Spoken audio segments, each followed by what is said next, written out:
क्या टाइम हो गया? हाँ हाँ बिल्कुल, स्ट्रीमिंग कर दो।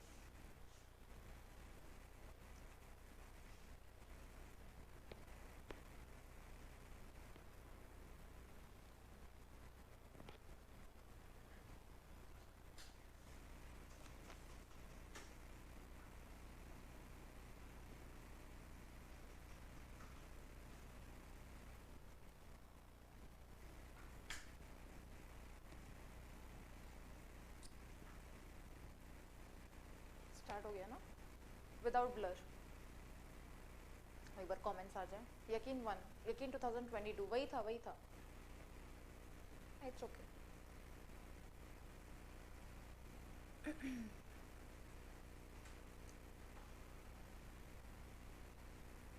यकीन, हाँ ये वाला।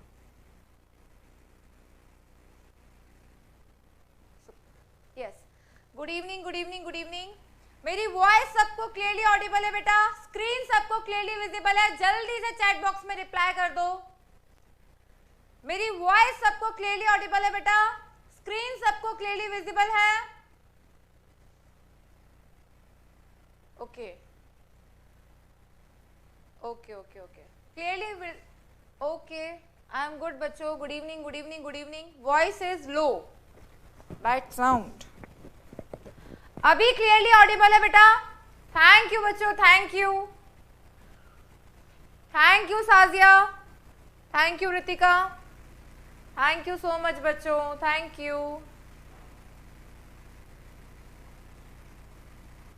You everyone for wishing me. Thank you बेटा, थैंक यू। यस, बर्थडे बहुत अच्छा था। चलो ठीक है, स्टार्ट करते हैं बेटा आज की क्लास। ठीक है, वॉइस क्लियर है? बिल्कुल। नमस्कार, सत श्री अकाल, अस्सलाम वालेकुम, राधे राधे, जय श्री राम। और चलो ठीक है बेटा, आज की क्लास शुरू करते हैं। थैंक यू सो मच बच्चों बर्थडे विशेस के लिए। मेरा बर्थडे कल था ऑन 13 मार्च। थैंक यू आप सबको, आपने इतना सारा प्यार दिया, थैंक यू बच्चों। चलो बेटा स्टार्ट करते हैं आज की क्लास। जल्दी से बता दो यार, हमने लास्ट क्लास में जो पढ़ा था क्या आप रिवाइज करके आए हो? रिवाइज करके आए हो बेटा लास्ट क्लास में जो पढ़ा था? Thank you Sakina, thank you Rahul, thank you Ravindra, thank you Mahim, thank you Adil, thank you Uganda. चलो बेटा, यस, वॉइस क्लियरली ऑडिबल है ना? चलो बेटा स्टार्ट करते हैं आज की क्लास। सबसे पहले हम डिस्कस कर लेते हैं बेटा, मैंने एक फ्लो चार्ट बनवाया था आप लोगों को हार्डनेस ऑफ वाटर का। आप रिकॉल करके आए हो, रिवाइज करके आए हो? जल्दी से बता दो, वो फ्लो चार्ट लर्न करके आए हो? Yes, very good. हमने वाटर के बारे में पढ़ा था, यूनिवर्सल सॉल्वेंट है, हमने उसकी फिजिकल प्रॉपर्टीज पढ़ी थी, केमिकल प्रॉपर्टीज पढ़ी थी। आज हम डिस्कस करने वाले हैं उसी हार्डनेस ऑफ वाटर के बारे में। हार्डनेस ऑफ वाटर के बारे में हमने क्या पढ़ा था बेटा? पहली बात, हार्डनेस होती क्या है? तो हार्डनेस किसकी वजह से होती है बेटा? कैल्शियम एंड मैग्नीशियम के सॉल्ट्स की वजह से होती है। हार्डनेस दो टाइप की होती है, टेम्पररी, परमानेंट। कभी भी सोप के साथ अगर वाटर क्या फॉर्म नहीं कर रहा, अगर फोम का फॉर्मेशन नहीं कर रहा, दैट मीन्स वहां पर हार्डनेस प्रेजेंट है। क्लियर? तो ऐसे हम आइडेंटिफाई करते हैं। अब उस केस में हार्डनेस हमारे पास दो टाइप की थी, टेम्पररी, परमानेंट। टेम्पररी हार्डनेस क्या होती है बेटा? कि जिसको हम नॉर्मली बॉईल करके भी रिमूव कर सकते हैं, लेकिन परमानेंट हार्डनेस रिमूव करने के लिए हमारे पास रिस्पेक्टिवली 4 मेथड्स थे। तो जल्दी से मैं आपको वो रिकॉल करा देती हूँ। सबसे पहली बात, हार्डनेस ऑफ वाटर हमारे पास दो टाइप का था बेटा, एक था दैट इज टेम्पररी और दूसरा था हमारे पास परमानेंट। टेम्पररी हार्डनेस किसकी वजह से होती है बेटा? बाइकार्बोनेट्स की वजह से होती है। किसकी वजह से होती है? दैट इज बाइकार्बोनेट्स ऑफ, किसके बाइकार्बोनेट्स बेटा? Bicarbonates of calcium and magnesium. और इसको रिमूव करने के हमारे पास रिस्पेक्टिवली दो मेथड थे। मेथड का नाम मैंने जरूर आपके साथ जिक्र किया था। पहला था बेटा सिंपली कि हम क्या करें, बॉईल कर लें, ठीक है। दूसरा मेथड क्या था बेटा? दूसरा मेथड हमारे पास था that is Clark's method. Clear? आज हम इन्हें डिटेल में डिस्कस करेंगे। नेक्स्ट बेटा, परमानेंट हार्डनेस किसकी वजह से होती है बेटा? Permanent hardness is due to salts of, किसके सॉल्ट्स बेटा? Due to chlorides and sulphates of calcium and magnesium. इनके सल्फेट्स और क्लोराइड्स की वजह से हमारे पास क्या होती है बेटा? That is permanent hardness. इसको रिमूव करने के हमारे पास 4 मेथड्स हैं। Number 1 that is by washing soda. ये जो परमानेंट हार्डनेस को रिमूव करने के हमारे पास मेथड थे बेटा, यहां पर हम एक ही प्रिंसिपल पे काम करते हैं। किस प्रिंसिपल पे काम करते हैं बेटा? सिंपल, कैल्शियम मैग्नीशियम को रिमूव करना है एनी हाउ और वहां पर सोडियम को लगाना है। अब वो सोडियम को हम कैसे लगाएंगे? कभी हम सोडियम कार्बोनेट यूज कर रहे हैं, कभी हम कोई रिस्पेक्टिव पर्टिकुलर फॉर्मूला यूज कर रहे हैं chemical, that is sodium hexametaphosphate. नाम बदलते जा रहे हैं लेकिन काम वही है। तो ये जो पहले 3 मेथड है बेटा, पहला that is by washing soda, next one is Calgon method. बेटा इस नाम में बड़ा ही कंफ्यूजन होता है, तो भूलना मत, that Clark method is used for remove the hardness temporary and the second one is Calgon method. Calgon method is used to remove permanent hardness. ठीक है, ये याद कर लेना क्योंकि ये कंफ्यूज करेगा और यहाँ पे क्वेश्चन आया हुआ है बेटा। ठीक है, नेक्स्ट मेथड क्या था बेटा? Third method. थर्ड मेथड कौन सा था भाई? जल्दी से बता दो। थर्ड मेथड मैंने आपको कौन सा बताया था बेटा? बिल्कुल ion exchange method. And last one मैंने आपको बताया था बेटा, that is synthetic resin method. याद आ गया सब लोग को? जल्दी से बता दो यार, याद आ गया? ये फ्लो चार्ट आपको आज की क्लास के बाद फिर बनाना है। वो केमिकल नाम याद रखने हैं जो इनमें यूज होते हैं, क्योंकि हमें थ्योरी नहीं लिखनी है लेकिन हमें कंसेप्ट को समझते हुए नोट्स प्रिपेयर करने हैं फ्लो चार्ट की form. Clear?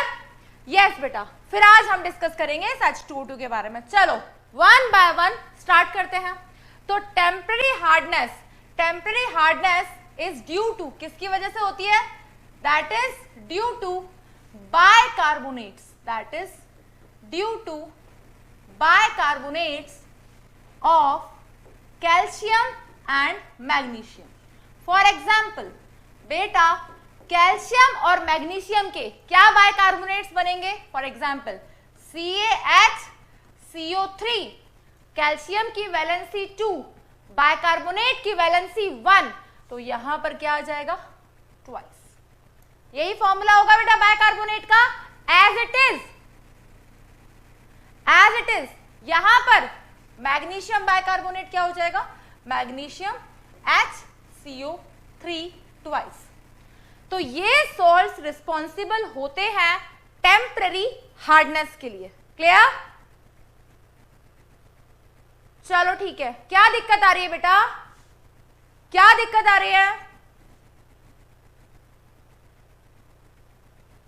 New feature speed change कर सकते हैं, लाइव में भी किसी और नोटिस किया? बेटा एक बात बताओ, ये मैंने लास्ट क्लास में भी बोला था जब मैंने लाइव लिया था प्रीवियस ईयर क्वेश्चन। अगर आप लाइव क्लास में वीडियो को स्पीड पे देखोगे तो क्या होगा? अटकेगी ना? अटकेगी ना? लास्ट क्लास में आप हाइड्रोजन बॉन्डेड वाटर मिस कर गए? नहीं बेटा, रितिका डिस्कस करेंगे। यही बेटा जहां से रोज लेते हैं वहीं से क्लास ले रहे हैं। ठीक है, अब तुम क्रैक साउंड आ रहा है, let me check once again.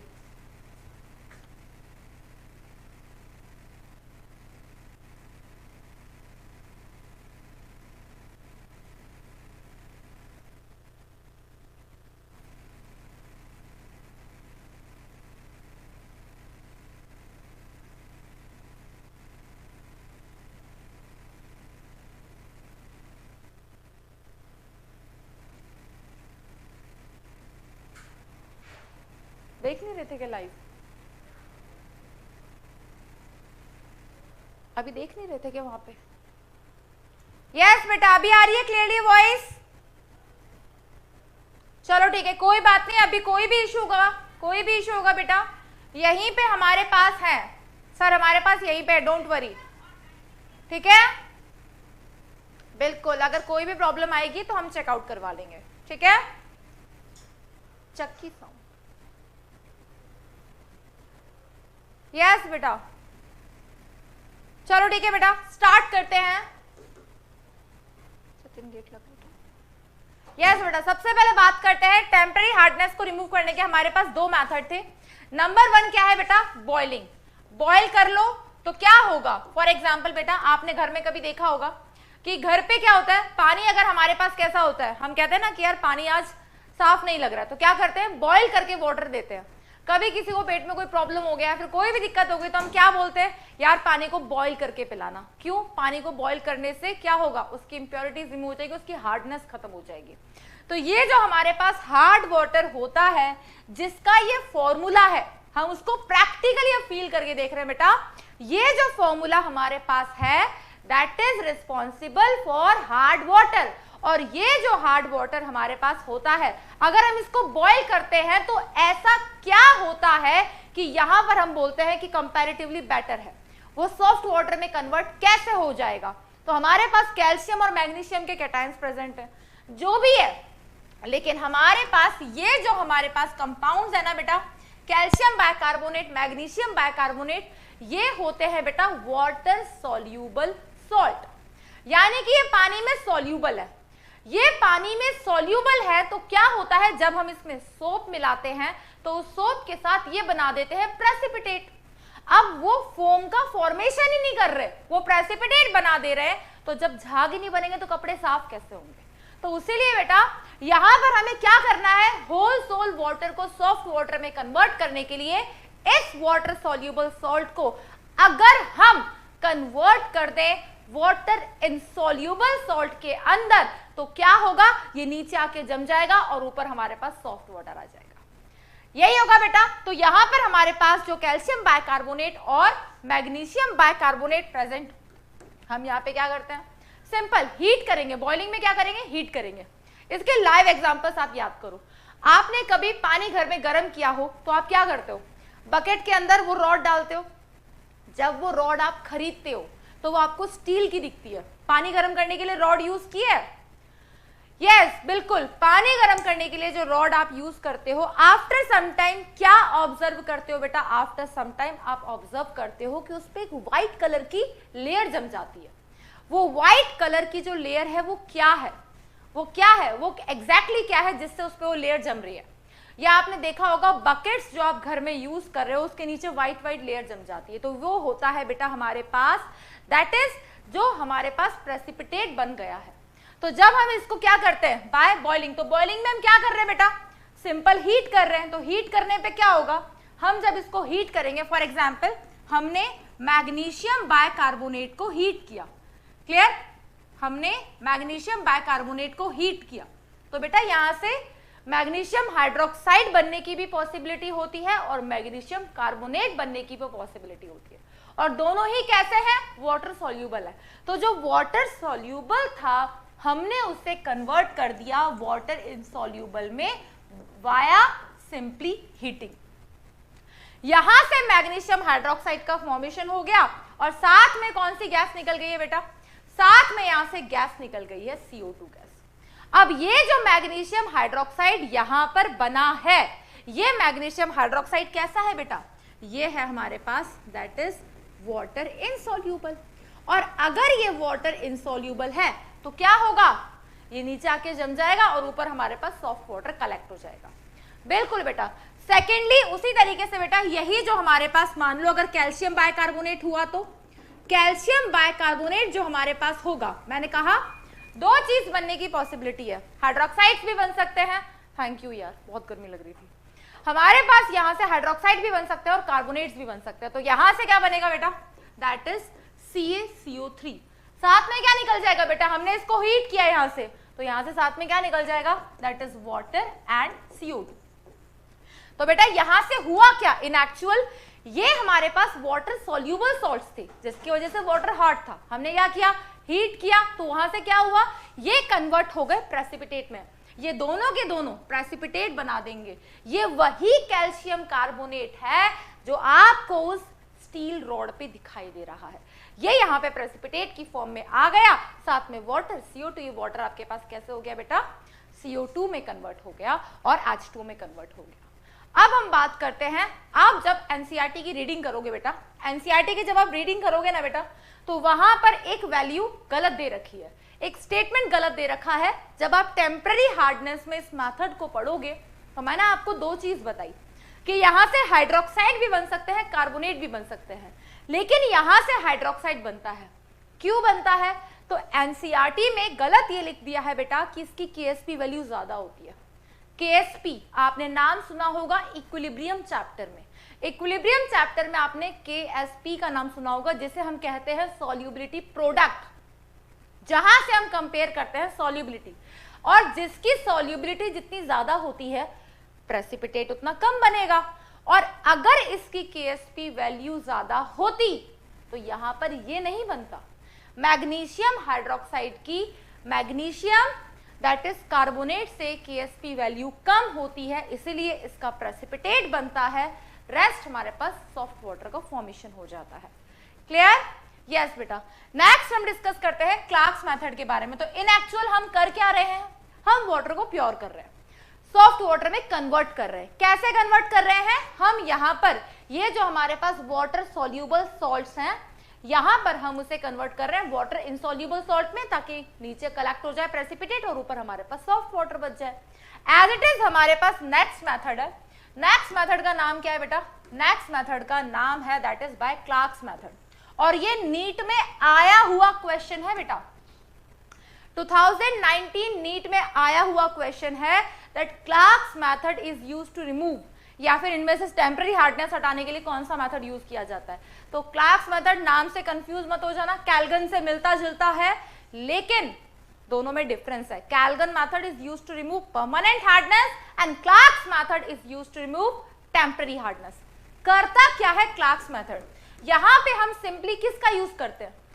यहां पर हम यूज करते हैं लाइम वाटर का। लाइम वाटर का यूज करने से क्या होता है भाई, हमें क्या करना है भाई, ये जो हमारे पास क्या है, वाटर सॉल्यूबल सॉल्ट्स हैं, जिसकी वजह से वाटर हार्ड है, अगर हम किसी भी तरीके से इन्हें कन्वर्ट कर दें वाटर इनसॉल्यूबल सॉल्ट में, तो क्या होगा, उसका प्रेसिपिटेट बन जाएगा। प्रेसिपिटेट बन जाएगा, वो रिमूव हो जाएगा और सेटल डाउन हो जाएगा, और हमारे पास क्या बच जाएगा बेटा, हमारे पास बच जाएगा वहां पर दैट इज सॉफ्ट वाटर। तो यहां पर हम क्या करते हैं बेटा, यहां पे हम यूज करते हैं लाइम वाटर का। तो यहां पर लाइम वाटर यूज होता है to remove temporary hardness. Here lime water is used to remove temporary hardness।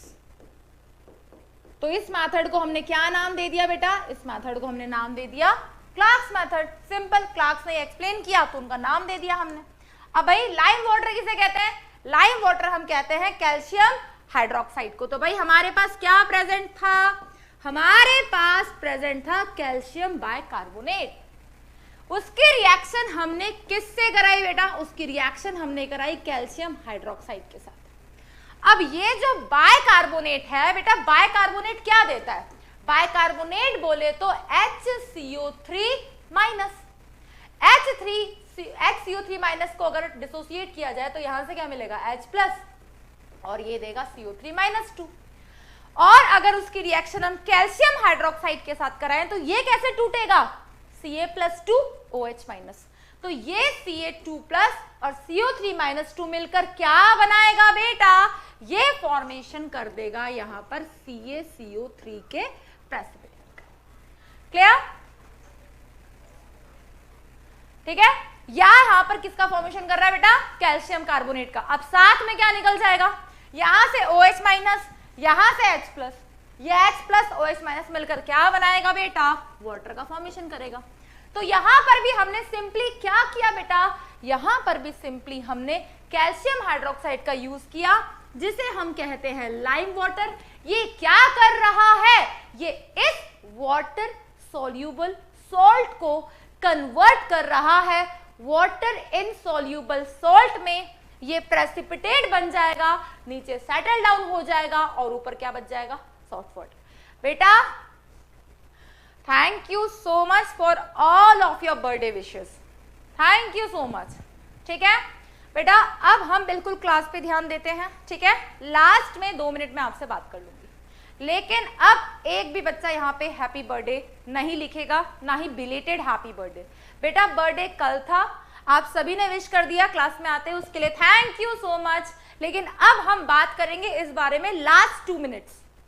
अब एकदम क्लास पे ध्यान दो बेटा, ये साथ साथ याद होता चला जाएगा, अगर आप ध्यान नहीं दोगे तो नहीं होगा फिर, और फिर हमारे PYQs रह जाएंगे। करने हैं ना, क्वेश्चन प्रैक्टिस करनी है। मैं मना कर रही हूं तो बच्चे विश कर रहे हैं अभी, जल्दी बताओ क्वेश्चन प्रैक्टिस करनी है नहीं करनी है? साउंड इको प्रॉब्लम, बेटा थोड़ा मैनेज कर लो, थोड़ा मैनेज कर लो। अभी हम वापस बुलाएंगे, वापस चेंज करेंगे तो दिक्कत हो जानी है।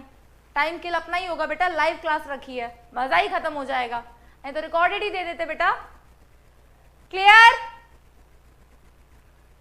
अब कोई भी चैट होगी रिलेवेंट होगी बेटा हमारे लेक्चर से।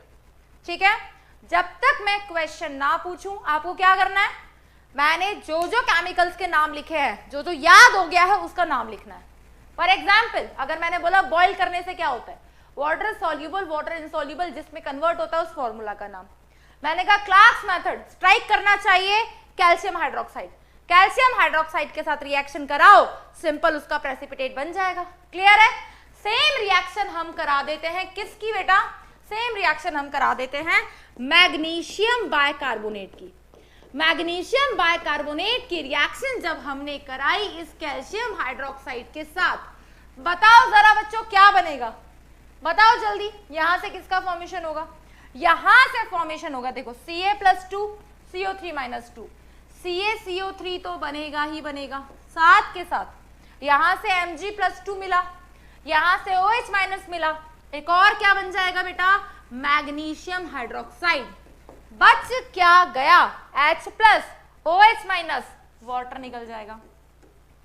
अब दोनों ही केस में हो क्या रहा है बेटा, हमारे पास ये क्या, जो हमारे पास वाटर सॉल्यूबल सॉल्ट थे, जो पानी के अंदर प्रेजेंट थे, जिसकी वजह से वाटर हार्ड था, यहां पर क्या हो गया बेटा, वो आयंस रिमूव हो गए और हमारा वाटर कैसा हो गया बेटा, अब हो गया है कंपैरेटिवली, यहां पर ये जो प्रेजेंट है हमारे पास सॉल्ट्स, ये सेटल डाउन हो जाएंगे इन the form of precipitate. Very good Tribhuvan Kumar, very good Srishti, very good Rupali, very good Azima, very good चेष्टा सोनी। ये फायदा होता है बेटा लाइव क्लास का। अब यहाँ पे साथ साथ लिखोगे तो याद भी होता चला जाएगा। देखो दो ही ऑप्शन है, या तो साथ साथ नोट्स प्रिपेयर कर लो, या फिर साथ साथ अगर आप चैट का यूज करते हो तो ना प्रोडक्टिव मैनर यूज किया करो यार। क्लियर? बिल्कुल लर्न करें, तभी तो लिखवाई है। और लर्न करने की जरूरत क्या है, लर्न तो हो गई भाई, बचपन से पढ़ते आ रहे हैं केमिस्ट्री में, प्लस के साथ माइनस, माइनस के साथ प्लस, यही करते हैं अपन, यही करते हैं नहीं करते हैं। तो देखो यहाँ पे क्या था यार, Ca+2 H+CO3 - 2 बताया ना, तो प्लस के साथ माइनस जाएगा। रिएक्शन किसके साथ कराई थी, Ca+2 OH-, Ca+2 CO3 - 2 के साथ CaCO3, OH- H+ के साथ वाटर। क्लियर है भाई? सिंपल है बेटा, सेम एज इट इज यहाँ पे है। तो ये तो हमारे वो सॉल्ट्स है बेटा, जिसकी वजह से हमारा वाटर हार्ड है, मिलाए हमने केमिकल, हो गया सॉफ्ट। बताओ जल्दी से, हो गया नहीं हो गया याद, जल्दी से देख लो बेटा एक बार स्क्रीन पे, हो गया याद? चलो बेटा नेक्स्ट अब हम बात करने जा रहे हैं बेटा परमानेंट हार्डनेस के बारे में। ठीक है, ध्यान से देखो यार, परमानेंट हार्डनेस, तो हार्डनेस दो तरीके की होती है, एक हमने आपको बताया बेटा टेम्परेरी, दूसरी है permanent. Permanent hardness is due to, किसकी वजह से होती है बेटा, due to presence of chlorides, due to presence of chlorides and sulphates of calcium and magnesium, इनके क्लोराइड्स और सल्फेट की वजह से होती है। For example CaCl2, for example MgCl2, for example MgSO4, for example CSO4। Clear है भाई? यहां तक क्लियर है? अब इसमें लर्न क्या करना है, ये हमने आपको पहले ही बता दिया था बेटा, क्लोराइड्स एंड सल्फेट, तो फॉर्मूला यही तो बनेगा, क्लोराइड्स की वैलेंसी 1, मैग्नीशियम की वैलेंसी 2, MgCl2, CaCl2, सल्फेट की वैलेंसी 2, मैग्नीशियम की, इस तरीके से, ठीक है। तो ये आ गए हमारे पास, क्या बेटा, ये आ गए हमारे पास कि भाई होती किसकी वजह से। सबसे पहले जो मेथड हम डिस्कस करने जा रहे हैं उसका नाम क्या है बेटा, treatment with washing soda. 10th class एक चैप्टर हुआ करता था केमिस्ट्री में, क्या नाम था बेटा, केमिकल रिएक्शन, ठीक है। उस चैप्टर में आपने वॉशिंग सोडा का नाम जरूर सुना होगा, और भी चैप्टर्स 10th क्लास में नाम तो सुना ही होगा बेटा। वॉशिंग सोडा को हम और डिटेल में पढ़ेंगे जब हम एस ब्लॉक एलिमेंट्स डिस्कस करेंगे, एस ब्लॉक कंपाउंड है। वॉशिंग सोडा बोलते हैं बेटा Na2CO3। मैं आपको फिर से रिपीट कर दूं बेटा, परमानेंट हार्डनेस को रिमूव करने के जितने भी मेथड्स हैं, उन मेथड्स का पता है थीम क्या है, होता क्या है उन सभी मेथड्स में, यूज चाहे कोई भी कंपाउंड कर रहा हो, लेकिन उनका मोटो ये है कि कैल्शियम और मैग्नीशियम को रिमूव करके Na से रिप्लेस कर दिया जाए।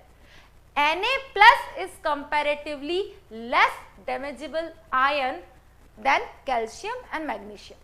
तो सबसे पहला मेथड जो है ना बेटा वो है वॉशिंग सोडा। वॉशिंग सोडा हम किसे बोलते हैं, वॉशिंग सोडा हम बोलते हैं Na2CO3 को। किसे बोलते हैं बेटा, Na2CO3। होगा क्या, हम रिएक्शन कराएंगे किसके साथ, जिसकी वजह से वाटर हार्ड है। वाटर हार्ड किसकी वजह से, permanent hardness is due to CaCl2, MgCl2, MgSO4, CSO4। Clear. तो कैल्शियम और मैग्नीशियम तो ध्यान रखना एकदम, कैटायन यही होते हैं, बस एनायन वेरी करते हैं बेटा टेम्पररी और परमानेंट हार्डनेस में। तो यहां हम बात कर रहे हैं बेटा किसके बारे में, ट्रीटमेंट विद वॉशिंग सोडा।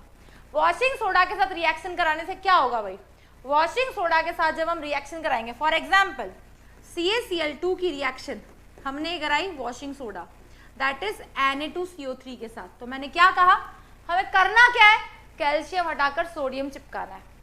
इस Na2CO3 के साथ जब ये CaCl2 रिएक्ट करेगा तो यहां से क्या बनेगा, Ca+2 CO3 - 2, यहां से बन गया CaCO3। और CaCO3 क्या है, प्रेसिपिटेट, इनसॉल्यूबल, नीचे आके क्या हो जाएगा बेटा, सेटल डाउन, तो ये बन गया प्रेसिपिटेट। साथ में क्या बनेगा बेटा, Na+Cl-, यहां से क्या बन गया बेटा, NaCl। तो अब हमारे पास ये बन गया बेटा प्रेसिपिटेट, ये नीचे आके सेटल डाउन हो गया। तो अब वाटर के अंदर कौन से आयंस बचे हैं, Na+Cl-। तो होल सोल हमने क्या किया, ये जो हमारे पास वाटर सॉल्यूबल सॉल्ट था कैल्शियम क्लोराइड, इसमें हमने Na2CO3 को मिलाया, हमारे पास अब पानी में बच गया है Na+। And Na+ is comparatively less damageable ion। बिल्कुल बेटा वाटर सॉल्टी हो जाएगा और that Na+ is comparatively less damageable।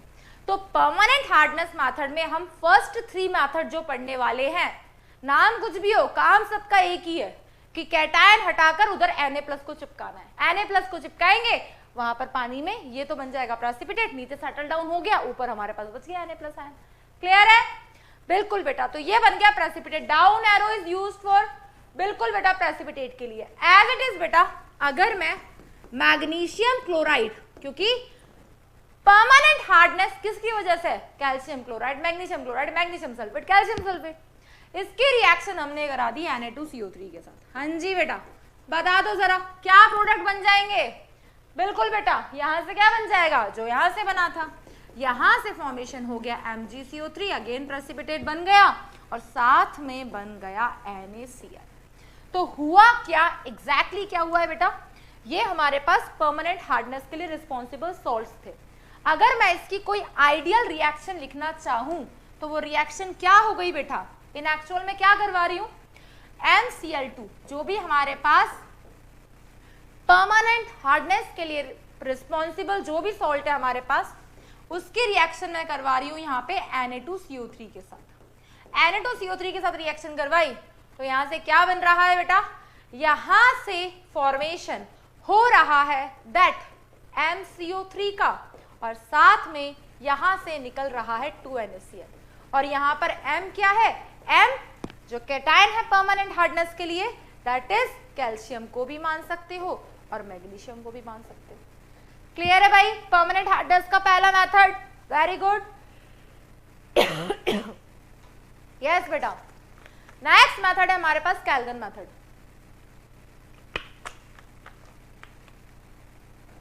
अगर मैं कैल्गन मेथड की बात करूं बेटा, तो कैल्गन मेथड में एक कंपाउंड यूज किया जाता है बेटा, उसे बोलते हैं कैल्गन। और उस कंपाउंड का नाम क्या है? उस कंपाउंड का नाम है Na6P6O18। क्या नाम है बेटा? Na6P6O18। और इस कंपाउंड को और क्या बोलते हैं? इसे बोलते हैं बेटा sodium hexa Meta, that is sodium hexa Meta phosphate. तो कुल मिला के हमें नाम ही याद रखना था बस इस कंपाउंड का, क्योंकि मैंने बता ही दिया कि परमानेंट हार्डनेस में मेनली जितने भी मेथड यूज किए जा रहे हैं वो मेथड यूज किए जा रहे हैं कैल्शियम मैग्नीशियम हटा के सोडियम चिपकाने वाले हैं, सिंपल। अब ये जो हमारे पास कंपाउंड है ना बेटा, जिसका हमने नाम लिखा सोडियम हेक्सामेटाफॉस्फेट Na6P6O18, ये कैसे टूटता है बेटा? अगर देखा जाए तो इसको हम लिख सकते हैं क्या इस तरीके से? बिल्कुल लिख सकते हैं यार, Na2Na4P6O18। मान लो हमने इस पोर्शन को मान लिया कैटायन, इस पोर्शन को मान लिया एनायन। अगर हमने इसे ऐसे माना तो ये कैसे टूटेगा? ये टूटेगा बेटा दैट इज 2Na प्लस साथ में क्या बचा है बेटा? Na4P6O18। क्लियर? तो क्या बचा बेटा? Na4P6O18। और ऊपर कितना चार्ज प्रेजेंट है बेटा? ऊपर चार्ज प्रेजेंट है -2। क्लियर? अब हम करने क्या वाले? मैंने आपको पहले ही बता दिया था, हम करने क्या वाले हैं? सिंपली जो हमारे ये कैटायंस है ना, इन कैटायन को हटाकर हम सोडियम चिपकाने वाले हैं। तो हमें बस क्या देखना है? कैटायन कौन, एनायन कौन। हम इस सोडियम हेक्सामेटाफॉस्फेट की रिएक्शन जब करवाएंगे उन सॉल्ट्स के साथ जो कि रिस्पॉन्सिबल है हार्डनेस के लिए, तो भाई ये भी टूटते हैं। Ca+2 Cl-, ये Ca+2 इस पूरे कॉम्प्लेक्स के साथ क्या बनाएगा? Na4CaP6O18, ये फॉर्मूला बन गया। और ये दो Na+ हट गए, इसके साथ क्या आ जाएगा? Cl-। तो होल सोल क्या हुआ? पानी में क्या बच गया? NaCl, क्योंकि ये बन गया एक कॉम्प्लेक्स। और जो कॉम्प्लेक्स बना वो वाटर कैसा है? वो कॉम्प्लेक्स है हमारे पास वाटर इनसॉल्यूबल। दैट मीन्स जो वाटर में सॉल्यूबल नहीं है क्या होगा? सेटल डाउन हो जाएगा। प्रेसिपिटेट बन गया, सेटल डाउन हो गया, ऊपर क्या बच गया? Na+। तो इस मेथड में भी हमने किया क्या? कैल्शियम मैग्नीशियम को हटाया, सोडियम चिपकाया। कंपैरेटिवली लेस डैमेजेबल आयन है। क्लियर बेटा? अब इस केस में रिएक्शन भी लिखवा देते हैं आपको। तो अब अगर हम यहां पर, अब अगर हमारे पास यहां क्या प्रेजेंट है बेटा? अब अगर हम इसकी रिएक्शन जो एनायन हमारे पास प्रेजेंट है, दैट क्या एनायन प्रेजेंट है? Na4P6O18-2, ये एनायन हमारे पास प्रेजेंट है। इसकी रिएक्शन हम कराएं मेटल के साथ। और आप समझ ही गए होंगे मेटल या तो हो सकता है कैल्शियम या हो सकता है मैग्नीशियम। तो बेटा आप खुद बताओ यहां से क्या बनेगा? एक चीज का ध्यान रखना कि अगर आपको दोनों सोडियम को रिप्लेस करना है तो यहां पर दो मेटल आ जाएंगे, लेकिन क्योंकि चार्ज सेटिस्फाई करोगे भाई, एक मेटल पे +2 चार्ज है, एक मेटल पे +1 चार्ज है, तो जब दो +1 वाले जाएंगे तो एक +2 वाला आएगा। तो यहां से अगर पता करना है कि भाई फॉर्मूला क्या बना है, तो ये जरूर देख लेना कि आप रिएक्शन किसके साथ करा रहे हो। मान लो हमें एक मेटल को इंसर्ट करना है, तो यहां से क्या बनेगा बेटा? Na2MP6O18, और यहां से क्या निकल गया बेटा? 2Na+ निकल गए। तो बेटा ये जो कॉम्प्लेक्स हमारे पास बना है ना, ये कॉम्प्लेक्स है वाटर इनसॉल्यूबल। सिंपली क्या हुआ, यहां पर हमने सोडियम चिपकाया है, इस मेटल को लाए हैं, अब ये कॉम्प्लेक्स बन गया, कैल्शियम मैग्नीशियम तो हट गए, पानी में Na+ ही तो बचा है, क्या ही दिक्कत है, पानी में Na+ बच गया, less damageable ion insoluble precipitate settle down हो जाएगा, पानी में से कैल्शियम मैग्नीशियम गायब हो जाएगा। आप चाहो तो 2-3 रिएक्शन और लिख लो, एक मैग्नीशियम के साथ लिख लो, एक कैल्शियम के साथ लिख लो। तो ये हमारे पास क्या था बेटा, ये हमारे पास एनायनिक कॉम्प्लेक्स था। क्या था बेटा, ये हमारे पास एक एनायनिक कॉम्प्लेक्स था। हमने उसकी रिएक्शन कराई उन आयंस के साथ जिसकी वजह से हमारे पास क्या है, जिसकी वजह से हार्डनेस है वाटर में। तो यहां से क्या बन गया बेटा, ये हमारे पास बन गया that is water soluble anionic complex. इसका फॉर्मेशन हो गया, पानी में बच गया Na+। क्लियर? तो ये रिएक्शन है बेटा। अब इसकी जगह आप चाहो तो कैल्शियम लिखो, आप चाहो तो मैग्नीशियम लिखो। अब आप जो बोल रहे थे ना क्या मैम रिएक्शन याद करनी पड़ेगी, अपने आप याद हो जाएगी, लिख लो कोई भी रिएक्शन। फॉर एग्जाम्पल आपने ये रिएक्शन लिखवाई Na4P6O18 -2 की रिएक्शन आपने करा दी Ca+2 के साथ, तो कॉम्प्लेक्स क्या बनेगा बेटा, Na2 एक कैल्शियम यहां पर प्रेजेंट है, साथ में क्या बन गया बेटा P6O18 और बच क्या गया 2Na+ आयन। फॉर एग्जाम्पल एक और रिएक्शन देखो बेटा, इसी की रिएक्शन हमने किसके साथ कराई, Na4P6O18 -2 की रिएक्शन हमने कराई Mg+2 के साथ। तो यहां से फॉर्मेशन हुआ है that is Na2 Mg P6O18 + 2Na+। तो इन सिंपल वर्ड्स हम कर क्या रहे हैं बेटा, हम कर क्या रहे हैं, यहां पर बिल्कुल बेटा इनसॉल्युबल होगा, यहां पर हम क्या चिपका रहे हैं, सोडियम प्लस आयन। क्लियर एकदम, जल्दी से बता दो बेटा दोनों मेथड क्लियर है? यस, एक तरीके से बेटा, एक तरीके से ये जो कॉम्प्लेक्स है ना, ये किसका काम कर रहा है, एक तरीके से ये कैटायन एक्सचेंज रेजिन का काम कर रहा है। ठीक है, बिल्कुल बेटा Na4 होगा, फिर भी -2 चार्ज रहेगा क्योंकि 2 Na+ हट चुके हैं ना बेटा। Na4P6O18 कॉम्प्लेक्स है बेटा ये हमारे पास। ठीक है, क्लियर है एकदम। नेक्स्ट हम डिस्कस करने जा रहे हैं जो मेथड, उस मेथड का नाम है बेटा that is ion exchange method. Clear? और यहां पर हम जिसका यूज करते हैं, किसका यूज करते हैं बेटा, हम यहां पर यूज करते हैं जियोलाइट्स का। किसका? जियोलाइट का। जियोलाइट्स पढ़े हैं बेटा बायो में भी, और क्या बोलते हैं इसे, परम्यूटेड। तो नेक्स्ट मेथड है हमारे पास बेटा आयन एक्सचेंज मेथड। वैसे तो नाम से ही क्लियर हो रहा है कि यहाँ पे हम क्या करने वाले हैं, आयंस को एक्सचेंज करने वाले हैं, फिर भी मैं आपको और एलबोरेट कर देती हूँ। जैसा हमने फर्स्ट मेथड में किया, जैसा हमने सेकेंड मेथड में किया, हम क्या करने जा रहे हैं, सिंपल अपने कैटायन को हटाया, कैल्शियम मैग्नीशियम को Na+ चिपकाने वाले। तो जैसे हमने बेटा फर्स्ट मेथड में Na2CO3 यूज किया तो बोल दिया bye washing soda. Second method में हमने क्या यूज किया बेटा, सेकेंड मेथड में हमने यूज किया कैल्गन, सोडियम हेक्सामेटाफॉस्फेट, तो उसे कैल्गन मेथड बोल दिया। थर्ड मेथड में हम यूज करने जा रहे हैं जियोलाइट्स का, परम्यूटेड मेथड बोलते हैं जिसका हम यूज कर रहे हैं। अब इस केस में क्या होगा, सिंपल आयंस एक्सचेंज होंगे।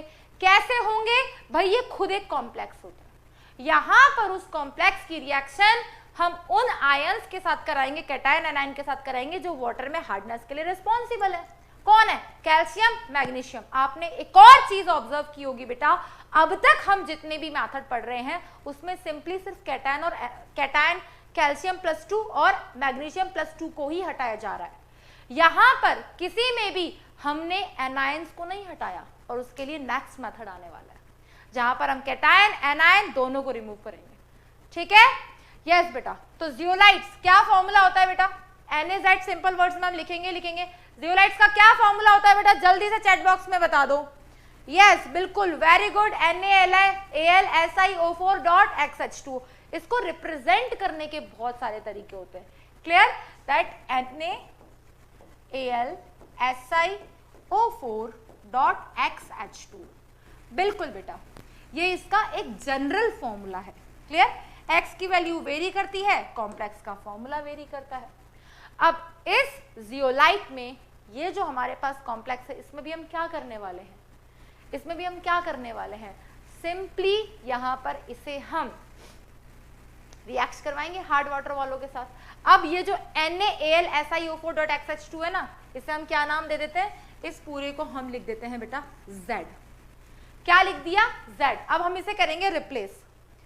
कैसे रिप्लेस करेंगे? फॉर एग्जाम्पल वैलेंसी को सेटिस्फाई करते हुए मान लो इसका फॉर्मूला है Na2Z, यानी कि ये जो पूरा हमारे पास Z है ना, इसकी वैलेंसी -2 है, इस पे चार्ज -2 है।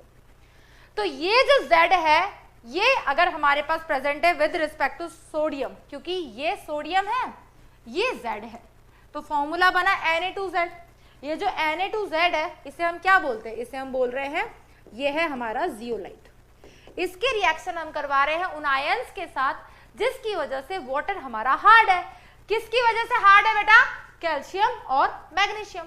तो यहां हमने इनकी रिएक्शन करा दी मेटल के साथ। और मेटल हमारा यहाँ पे कौन है? या तो Ca+2 हो सकता है या Mg+2 हो सकता है, क्योंकि यही तो वो कैटायंस हैं जो वाटर में हार्डनेस के लिए रिस्पॉन्सिबल है। आप खुद बताओ बेटा, यहां से क्या फॉर्मूला बन जाएगा?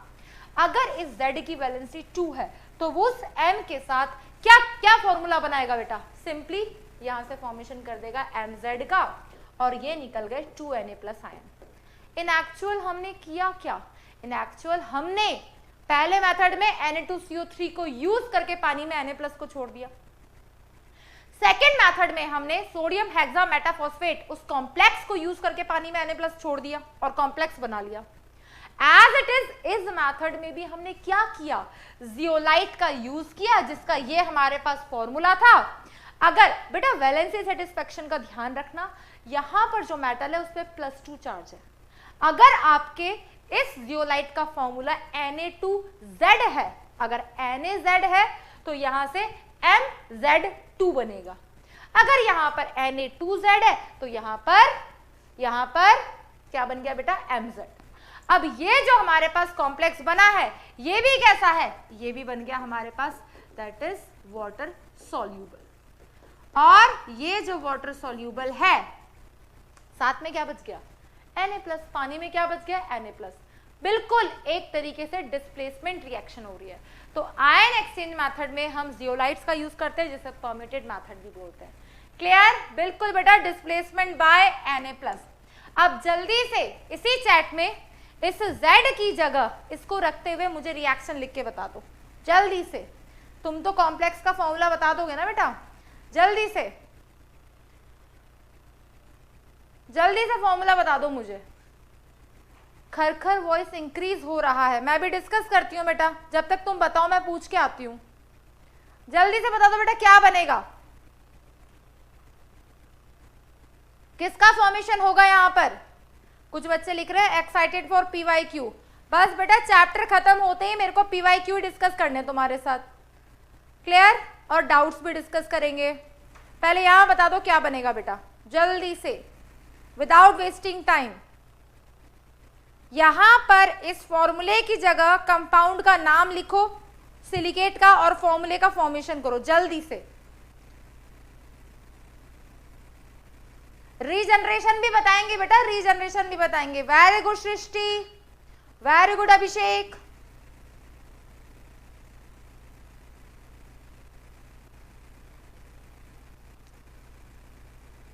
कुछ बच्चों को कंफ्यूजन हो रहा है कि मैम ये रिएक्शन एनसीईआरटी में अलग तरीके से थी। कोई बात नहीं बेटा, आप अगर इसको NaZ लिखते हो, मान लो आप इसको NaZ लिखते हो, तो सिंपली क्या होगा? वही रिएक्शन जो यहां पर हुई है, मैंने आपको बताया ना। फॉर एग्जाम्पल मान लो फॉर्मूला इस जियोलाइट का NaZ है, ठीक है? तो आप खुद बताओ क्या होगा बेटा जब इसकी रिएक्शन उस मेटल के साथ कराओगे जो कैल्शियम या मैग्नीशियम हो सकता है। तो यहां पर अगर इसकी वैलेंसी 1 है तो फॉर्मूला क्या बनेगा? Mz2, साथ में Na+ आयन। क्लियर? यही बनेगा बेटा। यही बनेगा यहाँ पर, बिल्कुल बिल्कुल इसी का फॉर्मेशन होगा। बिल्कुल हम सिंपली बेटा आयंस को एक्सचेंज कर रहे हैं, हमारे पास कंपैरेटिवली लेस डैमेजेबल आयन का फॉर्मेशन हो रहा है। ये मैग्नीशियम और कैल्शियम के जियोलाइट का फॉर्मेशन हो गया है, ठीक है। नहीं बेटा मेंशन ना भी करो आप, तो ये मान लो डिस्प्लेसमेंट रिएक्शन है एक तरीके से, लो इसका कोई रोल ही नहीं है। हमारे पास पानी में क्या बच गया, Na+ बच गया, बिल्कुल बेटा इनसॉल्यूबल है, सेटल डाउन हो जाएगा, अलग हो जाएगा। वेरी गुड कविता, वेरी गुड। तो बेटा इजी है, इस मेथड को पढ़ोगे तो इतना टफ लगता है यार, इतना बड़ा सा फॉर्मूला क्या लिखा, क्या है ये सोचो, किया क्या है। अब तक के तीनों परमानेंट हार्डनेस को रिमूव करने के मेथड में हमने सिंपली बेटा कैल्शियम मैग्नीशियम को हटाया है, एनायन को चिपकाया है, प्लस माइनस का खेल है, सिर्फ प्लस माइनस का खेल है। याद हुआ या नहीं जल्दी से बताओ, क्लियर है एकदम, देख लो एक बार, ठीक है। उसके बाद नेक्स्ट मैं आपके साथ डिस्कस कर देती हूं लास्ट मेथड। बिल्कुल बेटा इसका रीजनरेशन कर सकते हैं, जो बच्चे पूछ रहे हैं क्या मैम हम इसका रीजनरेशन कर सकते हैं, बिल्कुल कर सकते हैं बेटा। अगर आप इसको फिर से रिएक्ट करा दो NaCl के साथ, ये जो Mz बना है, अगर आप इसको फिर से NaCl के साथ रिएक्ट करा दो तो क्या बन जाएगा बेटा, ये मेटल Cl के साथ MCl2 बना देगा और सोडियम Z के साथ NaZ का फॉर्मेशन कर देगा। क्लियर? यस बेटा, तो हम यहाँ लिख देते हैं that is regeneration of permute, तो वो पॉसिबल है बिल्कुल। तो जो हमारे पास जियोलाइट था किसका बेटा, कैल्शियम का और मैग्नीशियम का, वापस वो बना देते हैं। तो रीजनरेशन ऑफ जियोलाइट कैसे होता है समझना ध्यान से। यहां पर हमारे पास किसका फॉर्मेशन हो गया बेटा, NaZ का फॉर्मेशन हो गया। अब Mz का फॉर्मेशन हो गया, जो कि हमारे पास कॉम्प्लेक्स बना है कैल्शियम और मैग्नीशियम का जियोलाइट। इसकी रिएक्शन अगर हम करा दें NaCl के साथ तो क्या होगा बेटा, NaZ के साथ फिर से उसी कॉम्प्लेक्स का फॉर्मेशन कर देगा Na2Z का, और यहां से ये क्या बना देगा, MCl2 का फॉर्मेशन कर देगा। क्लियर? देख लो बेटा एक बार ध्यान से, एक बार रिएक्शन को, ये फिर से हमारे पास क्या बन गया बेटा, जियोलाइट का फॉर्मेशन हो गया। तो simply on further reaction with NaCl आप उस परम्यूटेट का रीजनरेशन कर सकते हो, ठीक है। तो zeolites can be regenerated by reaction with NaCl। क्या किया बेटा, सिंपल NaCl के साथ रिएक्शन कराया और इसका रीजनरेशन कर दिया। नेक्स्ट डिस्कस करते हैं बेटा that is types of hardness का लास्ट मेथड, जिस मेथड का नाम है सिंथेटिक रेजिन मेथड। इस मेथड की कुछ खास बातें हैं, सुनना ध्यान से।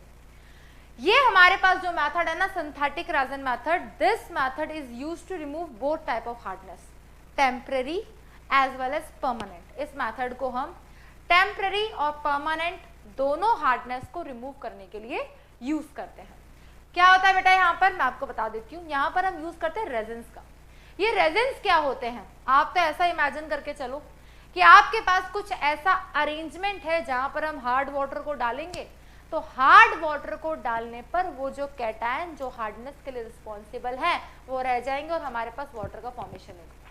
द ओनली मैथड जहां से हम cation as well as anion जो रिस्पॉन्सिबल थे हार्डनेस के लिए, उन दोनों को हटा देंगे। क्योंकि अब तक हमने जो मेथड डिस्कस किया उनमें हम क्या कर रहे थे, उनमें हम सिर्फ और सिर्फ कैल्शियम मैग्नीशियम को रास्ते से हटा रहे थे और सोडियम चिपका रहे थे। लेकिन क्या हमने एक भी क्लोराइड को हटाया, क्या हमने एक भी सल्फेट को हटाया, नहीं हटाया। This is the only method जहां पे कैटायन भी हटेगा, एनायन भी हटेगा, यहां से H+ मिलेगा, यहां से OH- मिलेगा, और ये H+OH- मिलकर जिसमें कोई कैटायन कोई एनायन प्रेजेंट नहीं है, यहां से हमें मिलेगा डीमिनरलाइज्ड वाटर। सुना होगा कभी, बहुत महंगा मिलता है, ठीक है, बट ये भी इतना अच्छा नहीं होता, ये भी थोड़ा हार्मफुल होता है। क्यों? क्योंकि हमारी बॉडी को कुछ मिनरल्स की रिक्वायरमेंट होती है। क्लियर? तो बात करते हैं इस मेथड की जिसका नाम है सिंथेटिक रेजन मेथड। इसमें भी सिंपल मैंने आपको बता दिया, हमें कैटायन एनायन दोनों मिलेंगे, लेकिन मिलेंगे कैसे? ठीक है, तो यहां पर हम करते हैं बेटा यूज किसका? कैटायन एक्सचेंज रेजन्स का और एनायन एक्सचेंज रेजन्स का। ऑब्वियस है, कोई ना कोई फॉर्मूला रहा होगा। तो कैटायन एक्सचेंज रेजन्स में हमारे पास क्या होते हैं? जो हाइड्रोकार्बन्स होते हैं, लॉन्ग ऑर्गेनिक चेन होती है हमारे पास, उसमें कोई क्या एसिडिक ग्रुप लगा हुआ हो तो वो यूज होता है in the form of cation exchange resin. मैं रिएक्शन लिख के बताऊंगी तो ज्यादा क्लियर होगा कि इनएक्चुअल मिलेगा कैसे। सेम उसी तरीके से बेटा अगर हमारे पास नेक्स्ट एनायन के लिए क्या होते हैं? Anion exchange resins, basic group लगा हुआ आता है उस लॉन्ग हाइड्रोकार्बन चेन के साथ। ठीक है, दोनों को यूज करते हुए H+ मिलेगा, OH- मिलेगा, वाटर का फॉर्मेशन होगा। अब देखो ध्यान से बेटा क्या लिखा हुआ है, इस पर थोड़ा ध्यान देते हैं। अब तक रिएक्शन की, अब तक थ्योरी की कोई रिक्वायरमेंट नहीं थी, यहां पर भी नहीं है। सब जगह मैंने रिएक्शन से समझाया कि हम कर क्या रहे हैं, तो समझ में आ जाए। उसके बाद आपको जो फ्लो चार्ट मैंने एकदम स्टार्टिंग में लास्ट क्लास के लास्ट में बताया था वो आपको लास्ट में फिर से बनाना है। ठीक है, यस, देखो बेटा ध्यान से। Cation exchange resins contain large organic molecule with SO3H group. ये कैसा ग्रुप है बेटा? ये एक एसिडिक ग्रुप है एंड आर वाटर इनसॉल्यूबल। ये खुद कैसे होते हैं बेटा? वाटर इनसॉल्यूबल होते हैं। आयन एक्सचेंज रेजन, ये R हमारे पास वो हाइड्रोकार्बन की चेन है, कार्बन हाइड्रोजन की, सॉल्यूबल। SO3H ये क्या करेगा? इस चेंज टू RNA, ये पहले RNA का फॉर्मेशन करेगा, किसके साथ रिएक्ट करके बेटा? NaCl के साथ रिएक्ट करके। और ये जो हमारे पास रेजन्स हैं जिसमें Na+ आयन एक्सचेंज हो रहे हैं, कौन से आयंस के साथ? कैल्शियम और मैग्नीशियम आयंस के साथ। तो पानी में क्या बच गया? पानी में बच गया Na+। और अब जो हमारे पास हार्ड वाटर में प्रेजेंट है Na+, that makes water soft, और यहाँ पर R is a resin anion. अब देखो क्या रिएक्शन होती है ताकि हमें पता चले कि एक्चुअली फॉर्मेशन कैसे होता है इस कैटायन एक्सचेंज रेजन का। तो हमारे पास सबसे पहले इसका फॉर्मेशन कैसे हुआ? ये RSO3H ग्रुप है, क्लियर? ये जो हमारे पास RSO3H ग्रुप है, इट इज यूज्ड, ये किसकी तरह यूज हो रहा है बेटा? ये हमारे पास यूज होगा, ये फॉर्मेशन करेगा पहले कैटायन एक्सचेंज रेजन का। कैसे? किसके साथ रिएक्शन कराएंगे बेटा? इसकी रिएक्शन हमने कराई NaCl के साथ। अब ये हमारे पास कैसा ग्रुप है बेटा? एसिडिक ग्रुप है। एसिडिक ग्रुप है तो किस फॉर्म में निकलेगा? एनायन फॉर्म में निकलेगा। तो यहां से किसका फॉर्मेशन होगा बेटा? देखो यहाँ पे ध्यान से, यहां से फॉर्मेशन किसका होगा? अगर इसकी रिएक्शन हम उन मेटल्स के साथ कराएं, उन मेटल्स के साथ कराएं जो कि हार्डनेस के लिए रिस्पॉन्सिबल है, कैल्शियम और मैग्नीशियम, तो ये इसके साथ क्या बना देगा भाई? हमें ये पता है कि यहां पर ये टूटेगा R+SO3H, क्लियर? ये SO3H इस मेटल के साथ क्या बना देगा बेटा? अरे यार पहले तो हम इसका फॉर्मेशन कर रहे हैं ना, अरे सॉरी बच्चों, देखो पहले हम कैटायन एक्सचेंज रेजन का फॉर्मेशन कर रहे हैं, तो हम रिएक्शन कराएंगे इस RSO3H की NaCl के साथ। तो यहां से हमारे पास क्या बनेगा भाई? ये लॉन्ग हमारे पास हाइड्रोकार्बन चेन है जो कि नॉन पोलर है, ये किसका फॉर्मेशन करेगा? R-SO3H+, ये यहां से फॉर्मेशन करेगा RNA का। अब ये जो RNA है ये यूज होने वाला है कैटायन एक्सचेंज रेजन की तरफ। कैसे? इस RNA की रिएक्शन हमने किसके साथ करानी है? उस मेटल के साथ करानी है जिसके पास कैल्शियम और मैग्नीशियम क्या प्रेजेंट है बेटा? कैटायंस प्रेजेंट है। जब इस RNA की रिएक्शन हमने उस हार्ड वाटर के साथ कराई तो यहां से क्या बच जाएगा बेटा? यहां से बच जाएगा दैट R2M और क्या बच गया? Na+ बच गया। तो इनिशियली फर्स्ट स्टेप में यहां पर भी क्या हुआ? R हाइड्रोकार्बन क्या है बेटा? लॉन्ग चेन ऑफ हाइड्रोकार्बन, जैसे सोप का फॉर्मूला होता है ना, RC17H35COONA, उसी की तरह से। ठीक है, अब देखो यहां पे ध्यान से, हमारे पास ये प्रेजेंट है एक हाइड्रोकार्बन के साथ एसिडिक ग्रुप जुड़ा हुआ है, इसकी रिएक्शन हमने NaCl के साथ कराई तो RNA का जो फॉर्मेशन हुआ, अब ये हमारे पास यहाँ पे किसका काम कर रहा है? ये काम कर रहा है कैटायन एक्सचेंज रेजन का। ये जो कैटायन एक्सचेंज रेजिन है उसकी रिएक्शन हम किसके साथ कराएं? अगर उसकी रिएक्शन हम कराएं हार्ड वाटर के साथ तो ये इसे रिएक्ट करेगा और फॉर्मेशन कर देगा इस कॉम्प्लेक्स का, दैट इज R2M। क्योंकि इस मेटल पे पॉजिटिव चार्ज है, ये कैसे टूटेगा? R माइनस Na+, इस तरीके से टूटेगा। तो इसने R2M का यहाँ पर फॉर्मेशन कर दिया वाया सेटिस्फाइंग वैलेंसी। तो पानी में अगेन क्या बच गया? Na+ आयंस बच गए। तो इन एक्चुअल अभी हमने किया क्या है? पानी में हमारे पास Na+ बच गया, लेकिन हमें क्या चाहिए? हमें चाहिए Na+ भी नहीं चाहिए, तो हमें इस Na+ को भी हटाना है। और इस Na+ को हटाने के लिए हम यहाँ पे क्या करेंगे बेटा? देखना ध्यान से। सबसे पहले हम यहाँ पे क्या करेंगे? हमारे पास यहाँ से Na+ का वाटर आया और हमें कंप्लीट मिनरलाइज्ड वाटर चाहिए। तो जो बच्चे पूछ रहे हैं ना हाइड्रोकार्बन क्या है, बेटा हाइड्रोकार्बन कार्बन और हाइड्रोजन से बने हुए कंपाउंड होते हैं। ठीक है कुंजल हलवाड़िया जी, ऐसे क्वेश्चन पूछ के तुम यार दुख देते हो यार, तुम लोग ऑर्गेनिक पढ़ के आए हो, ऐसे क्वेश्चन पूछोगे। अब ये जो हमारे पास हाइड्रोकार्बन है, ये जो हमारे पास हाइड्रोकार्बन है जो हमें यहां से मिला है, इसकी रिएक्शन अगर हम कराएं किसके साथ? उन्हीं मेटल्स के साथ, उन्हीं कैल्शियम और मैग्नीशियम के कैटायंस के साथ, तो यहां से हमें क्या मिल जाएगा बेटा? ये वही हमारे पास हाइड्रोकार्बन है। कैसे टूटेगा? R-H+। क्लियर?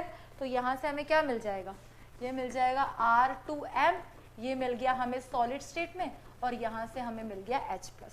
तो यहां से हमने क्या ऑब्टेन कर लिया बेटा? क्योंकि हमें क्या चाहिए? हमें चाहिए कंप्लीटली डीमिनरलाइज्ड वाटर जिसमें कोई कैटायन ना हो, कोई एनायन ना हो। अगर हमें कुछ भी नहीं चाहिए H+ के अलावा तो हमें सबको रिमूव करना पड़ेगा। सबको रिमूव करने के लिए हम इन रेजिन्स का फॉर्मेशन कर रहे हैं। तो सबसे पहले स्टेप में क्या किया हमने? वही हाइड्रोकार्बन जो एसिडिक ग्रुप के साथ जुड़ा हुआ था उसकी रिएक्शन हमने NaCl के साथ कराई। यहां से हमारे पास फॉर्मेशन हुआ किसका बेटा? कैटायन एक्सचेंज रेजिन का। कैटायन एक्सचेंज रेजिन जो हमारे पास है उसकी रिएक्शन जब वो रिएक्ट करेगा उन मेटल्स के साथ जो वाटर के अंदर कैटायंस प्रेजेंट है, जो हार्डनेस के लिए रिस्पॉन्सिबल है, वो रिएक्ट करेगा। तो यहां से उसने क्या बना दिया? R2M का फॉर्मेशन कर दिया। लेकिन फिर भी वाटर में वो हाइड्रोकार्बन प्रेजेंट है और साथ में Na+ आयन निकले। लेकिन हमें ये भी नहीं रखना, हमें ये भी सब कुछ हटाना है। तो हमने क्या किया? वही जो हमारे पास हाइड्रोकार्बन है, ठीक है, फॉर एग्जाम्पल वो एसिडिक ग्रुप R हमारे पास RCOO-H+, क्योंकि R पूरा अब हमारे पास क्या है? एसिडिक ग्रुप का काम कर रहा है रेजिन की तरह। अगर इसकी रिएक्शन मैं करा दूं Ca+2 के साथ, बताओ बेटा क्या फॉर्म होगा? यहाँ से एग्जाम्पल देख लो। ये मेरे पास क्या है? कैटायन एक्सचेंज रेजिन है। ये यहाँ से क्या बना देगा बेटा? यहाँ से Ca+2, यहाँ से RCOO-, तो क्या बन जाएगा बेटा? RCOO twice calcium plus H+। तो क्या मिल गया? मुझे प्योर H+ आयन मिल गया। ये सॉलिड स्टेट में सेपरेट हो जाएगा। तो पहले हम क्या कर रहे थे? अब तक हम कैल्शियम मैग्नीशियम को हटाकर Na+ चिपका रहे थे, लेकिन अब हम उस Na+ को भी रास्ते से हटा रहे हैं और पानी में प्योर H+ लेकर आ रहे हैं। अब ये H+ तो आ गया, हमें अब चाहिए बेटा OH-। अब इस OH- के लिए हम क्या करें?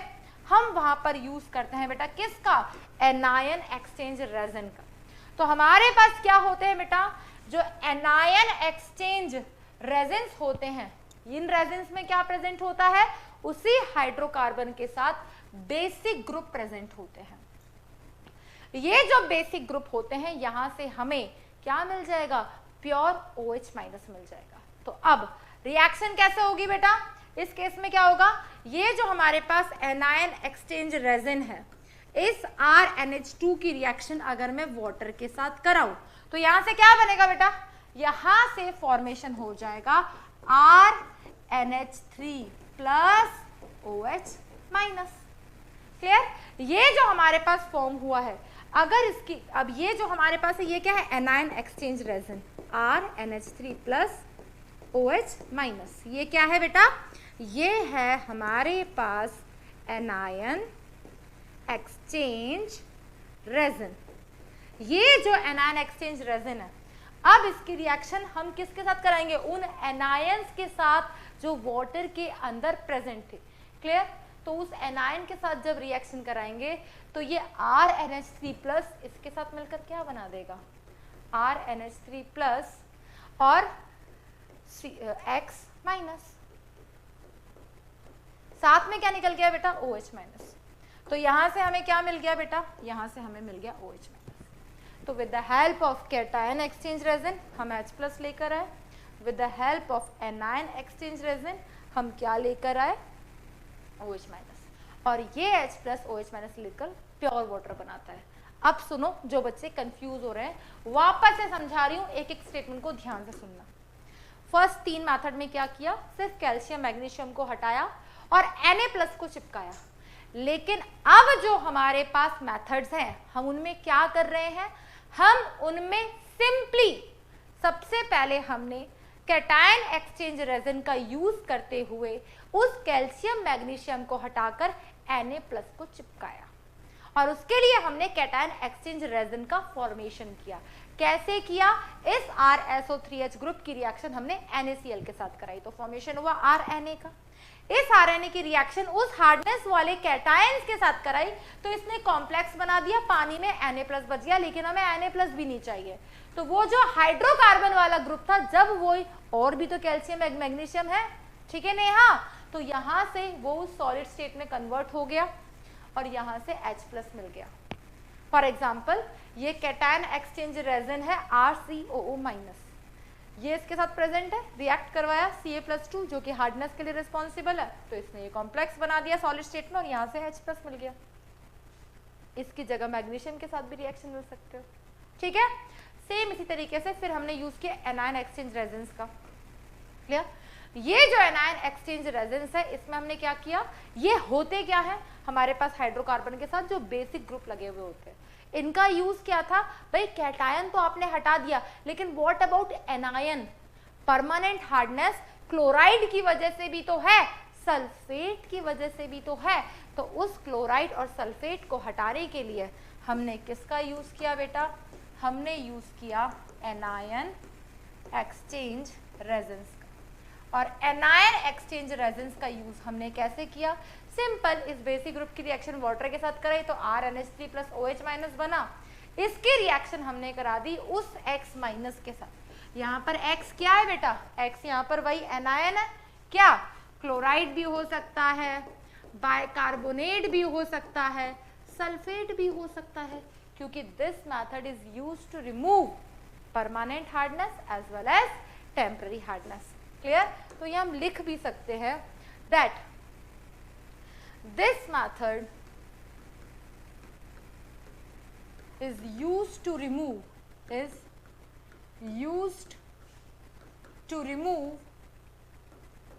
temporary as well as permanent hardness। Clear? तो ये ध्यान रखना, ये दोनों तरह की हार्डनेस को रिमूव करने के लिए यूज किया जाता है। क्लियर? नेक्स्ट देख लेते हैं बेटा, ये हो गया हमारे पास इस तरीके से। नेक्स्ट हम डिस्कस करते हैं बेटा डिग्री ऑफ हार्डनेस, ठीक है। अब वापस वो फ्लो चार्ट में आपको दिखा देती हूँ एक बार। देखो, आपको ये फ्लो चार्ट बनाना है। अब आपको सिर्फ याद रखना है किसमें क्या हुआ था। टेम्पररी हार्डनेस होती किसकी वजह से है, परमानेंट हार्डनेस होती किसकी वजह से। दो मेथड थे, boiling, Clark's method. Clark's method में यूज होता है कैल्शियम हाइड्रोक्साइड का। इसके 4 मेथड थे।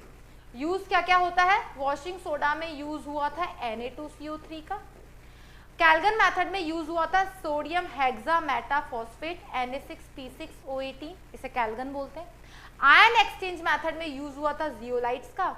और यहाँ पर cation exchange resin, anion exchange resin, दोनों का यूज हुआ था। सिंपल H+ OH- मिला और वाटर को प्योर कर दिया गया। अब हम डिस्कस करने जा रहे हैं degree of hardness. Degree of hardness वैसे सिलेबस से हट चुका है, लेकिन एक दो न्यूमेरिकल कभी आप प्रैक्टिस करते हो तो मिल जाता है। भाई ये तो समझ में आ गया कि वाटर में हार्डनेस होती किसकी वजह से, लेकिन ये समझ नहीं आया कि इस हार्डनेस को रिमूव कैसे किया जाए। तो इस हार्डनेस को रिमूव करने के लिए हमने मेथड डिस्कस कर लिए, लेकिन वाटर में हार्डनेस कितनी है, इसे कैसे मेजर किया जाता है, उसे हम कहते हैं that is degree of hardness. और वाटर की हार्डनेस को मेजर किया जाता है in terms of calcium carbonate, कि आपके पास कितना कैल्शियम कार्बोनेट प्रेजेंट है टोटल मास ऑफ सॉल्यूशन में in terms of ppm, parts per million. आपने मोल कंसेप्ट में इस कॉन्सेंट्रेशन टर्म के बारे में जरूर सुना होगा।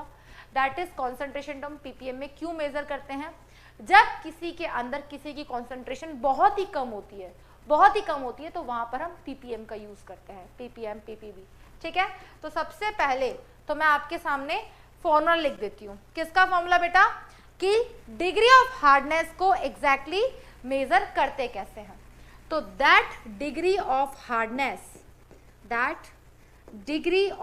हार्डनेस इज इक्वल्स टू, क्या हो जाएगा बेटा, सिंपल सा फॉर्मूला इसका, weight of impurities, weight of impurities in terms of CaCO3, सारी इम्प्योरिटीज को हम CaCO3 की टर्म्स में मेजर करते हैं। That is weight of solution, अगर हमें वॉल्यूम दे रखा है तो हम उसे वेट में कन्वर्ट कर सकते हैं, दैट इज मल्टीप्लाई बाय 10⁶। तो यहां से क्या फॉर्मूला आ गया, इसे अगर मैं W डैश से डिनोट करूं, इसे X से डिनोट करूं, तो हमारे पास डिग्री ऑफ हार्डनेस का सिंपल सा फॉर्मूला आ गया W dash upon X into 10⁶। यहाँ पर W डैश क्या है बेटा, W डैश सिंपली बता रहा है कि कितनी इंप्योरिटीज प्रेजेंट है in terms of calcium carbonate, और टोटल मास ऑफ सॉल्यूशन कितना है, मल्टीप्लाई बाय 10⁶, तो पता चल जाएगा कि भाई हार्डनेस कितनी है। It is expressed at parts per million and it is defined as the number of parts of CaCO3। CaCO3 या तो फिर इम्प्योरिटी आपके पास CaCO3 ही हो, या फिर भाई इम्प्योरिटी तो काफी तरह की हो सकती है, क्योंकि अभी तो आपने पढ़ाया मैम कि हार्डनेस के लिए बाइकार्बोनेट भी रिस्पॉन्सिबल होता है, क्लोराइड सल्फेट भी रिस्पॉन्सिबल होते हैं। तो हमारे पास इम्प्योरिटी हो सकती है in terms of magnesium chloride, in terms of calcium chloride, in terms of calcium sulfate, in terms of magnesium sulfate। अगर हमें बोल दिया जाए कि भाई ये एक सॉल्यूशन है, इस सॉल्यूशन में इतना कैल्शियम क्लोराइड प्रेजेंट है, चलो कैलकुलेट करो डिग्री ऑफ हार्डनेस कितना है, तो भाई हम कैल्शियम क्लोराइड को यूज ही नहीं कर सकते। क्यों यूज नहीं कर सकते, क्योंकि हमें चाहिए wait of impurities in term of CaCO3। तो हमारे पास इम्प्योरिटी तो है लेकिन कैल्शियम क्लोराइड की टर्म में है। अगर कैल्शियम क्लोराइड की टर्म में है तो इसे क्या किया जाएगा, कन्वर्ट किया जाएगा in terms of calcium carbonate. तो ये W डैश हमें कैलकुलेट करना पड़ेगा अलग अलग केसेस में। पढ़ लेते हैं बेटा। इन 1000 ml ऑफ वाटर, ये क्या हो गया बेटा, टोटल सॉल्यूशन कितना है वाटर का, containing 1 milligram CaCl2 and 1 milligram MgCl2। Question है बेटा, एग्जाम्पल अभी हम सॉल्व करेंगे इसे। एक आपके पास सॉल्यूशन है जिसके अंदर क्या प्रेजेंट है बेटा, यहां पर प्रेजेंट है 1 मिलीग्राम CaCl2। अभी पढ़कर आए हैं हार्डनेस होती है क्लोराइड्स की वजह से, तो कैल्शियम क्लोराइड 1 मिलीग्राम प्रेजेंट है, मैग्नीशियम क्लोराइड भी 1 मिलीग्राम प्रेजेंट है। अब हमसे पूछा है कि टोटल हार्डनेस बताओ कितनी है, तो क्या करोगे, डिग्री ऑफ हार्डनेस आप मेजर करोगे, लेकिन पहले आपको मेजर करना आना चाहिए।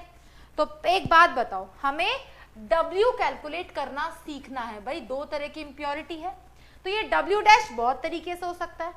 मान लो आपके पास MgCl2 है, क्लियर, MgCl2 है, बट हमें चाहिए इन टर्म्स ऑफ CaCO3 की इंप्योरिटी कितनी होती है।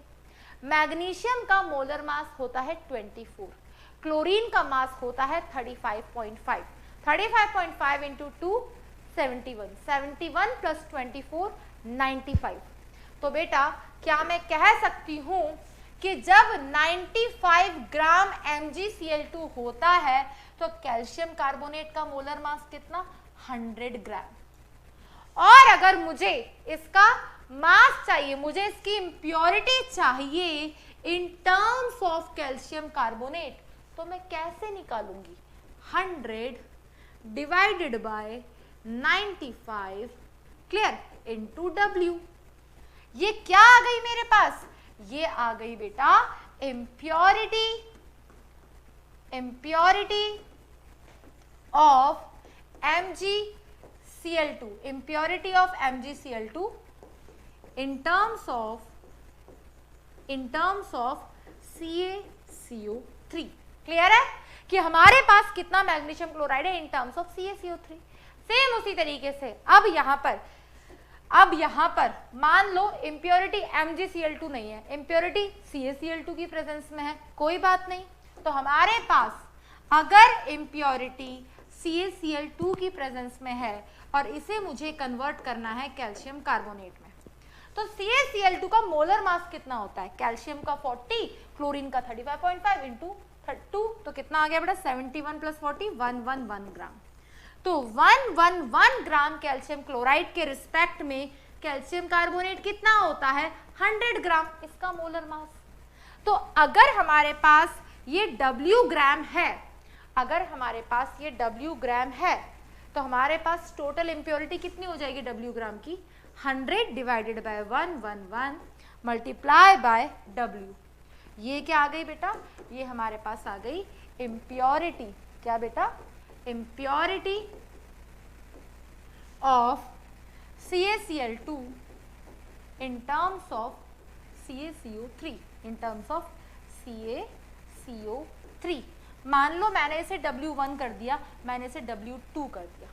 अब देखो ध्यान से इस क्वेश्चन को, क्या बोला है बेटा इस क्वेश्चन में? इस क्वेश्चन में बोला है कि अगर आपके पास टोटल वाटर कितना है, वाटर अगर आपके पास 1000 ml है, तो इस 1000 ml वाटर में 1 मिलीग्राम कैल्शियम क्लोराइड है। अब इतना तो याद है ना भाई कि कैल्शियम क्लोराइड क्या होता है? इम्प्योरिटी होती है, और 1 मिलीग्राम MgCl2 है। अगर क्वेश्चन देने वाले ने सिर्फ CaCO3 दिया हुआ होता तो वो हो जाता भाई कितना मास CaCO3 का है। तो ये हमारे पास MgCl2 और CaCl2 दे दिया कि ये इतना इतना है। अब पूछा टोटल हार्डनेस कितनी है, तो हमें क्या चाहिए? हमें W डैश चाहिए। ये W डैश क्या है? Total impurity in terms of CaCO3। और ये क्या है? Weight of solution. तो वेट ऑफ सॉल्यूशन तो हमें दे दिया 1000 ml, हम इसे कन्वर्ट कर देंगे किस में? हम इसे कन्वर्ट कर देंगे ग्राम में, 10 to the power 6 as it is. लेकिन ये W डैश क्या है? तो क्या मैं बोल सकती हूँ बेटा कि इस क्वेश्चन के लिए that W dash is equals to W1 plus W2? देखना एक बार ध्यान से और सोच समझ के बताना समझ आया या नहीं। सोच समझ के बताना बेटा, कोई जल्दी नहीं है। यस बिल्कुल बेटा, आई नो PYQ बाकी है, डिग्री ऑफ हार्डनेस तो करवा दें बेटा या नहीं करना? रिकॉर्डेड लिया करेंगे तुम्हारी क्लास, तुम लोग पढ़ाने नहीं देते। यस बेटा जल्दी से बताओ ये पॉइंट समझ आया या नहीं? बेटा लेकर तो आए हैं PYQ देखो, बट व्हाट आई ऑब्जर्व कि लाइव क्लास में कंटेंट कम कवर हो पाता है, रिकॉर्डेड में ज्यादा कवर हो जाता है। आ गया बेटा? क्लास होगी ही, अब तो कल भी हाइड्रोजन ही होगा, ठीक है? और कल भी लाइव ही लेनी पड़ेगी क्योंकि हो नहीं पाएगा आज हमारा पूरा कवर। जल्दी से बताओ बेटा, क्लियर हो गया? क्लियर हो गया? अब एक बात बताओ, देखो बेटा जो बच्चे कंफ्यूज हो रहे हैं वो वापस सुनो। हमें कैलकुलेट करना है भाई वाटर में हार्डनेस कितनी है। अब हार्डनेस मेजर की जाती है in terms of CaCO3, clear? In terms of CaCO3। तो अब जो भी हार्डनेस है, कैल्शियम क्लोराइड हो सकता है, मैग्नीशियम क्लोराइड हो सकता है, कैल्शियम सल्फेट हो सकता है, मैग्नीशियम सल्फेट हो सकता है, तो आपको उस इम्प्योरिटी को कन्वर्ट करना है इन टर्म्स ऑफ CaCO3।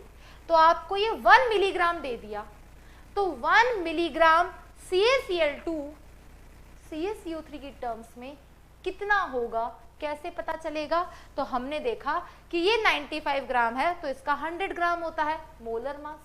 तो अगर हमारे पास ये W 1 मिलीग्राम हो जाए तो बेटा इसकी वैल्यू कितनी आ गई, यहां से वैल्यू आ गई 100/95 इंटू 1 मिलीग्राम।